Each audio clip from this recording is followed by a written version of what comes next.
कढईमध्ये तेल तापलंय, त्यामध्ये आपण मिरची टाकून घेणार आहे. आपली मिरची छान परतली आहे. त्यामध्ये शेंगदाण्याचा कूट,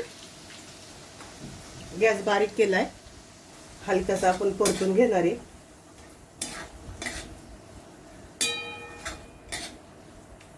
इथे मी सुकलेला बटाट्याचा किस घेतलाय आणि तो 15 मिनिटं पाण्यात भिजत ठेवला होता.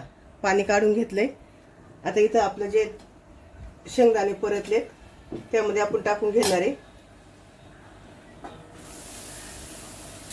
मिसळून घ्यायचा. पाणी असेल ते काढून टाकायचं थोडंसं खाली राहिलेलं आणि परतून घ्यायचं आपल्याला हाती.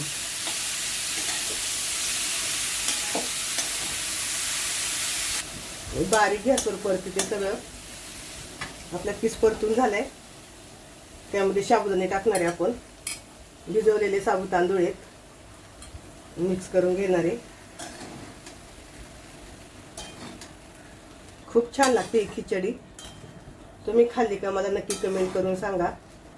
बटाट्याचा किस घालून खिचडी कोणी कोणी खाल्ली त्यांनी मला कमेंट करून सांगा. त्यामध्ये चवीनुसार मीठ, सगळीकडून छान मीठ पसरून घ्यायचं. इथं छान आपण मिक्स केले. आता मीठ टाकलं होतं, पूर्ण खिचडीला मिक्स करून घेतले. तर त्यावर झाकण ठेवून घेणार आहे. झाकण काढून बघूया. झाकण ठेवल्यानंतर मध्ये मध्ये मिक्स करायची, नाहीतर मग खिचडी खाली लागेल. आपली खिचडी अजून थोडीशी बाकी आहे. आपण परत एकदा झाकण ठेवूया. झाकण काढूया. त्यामध्ये थोडीशी साखर तुम्हाला टाकायची असेल तर टाका, नाही टाकली तरी चालते. मिक्स करून घेऊया. इथे आपली खिचडी शिजली आहे. आता फक्त थोड्या वेळ 2 मिनिटासाठी झाकण ठेवायचं आहे. आपण साखर टाकली ती वितळली पाहिजे, नाहीतर मग खाताना कचक कचक लागणार. बघा किती सुट्टी झाली आहे. अगदी कुठेही गटका झाला नाही खिचडीचा.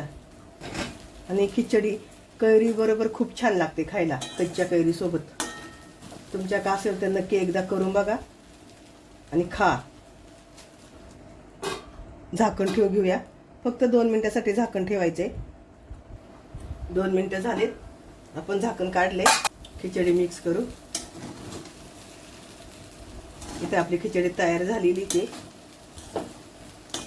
गॅस बंद करूया.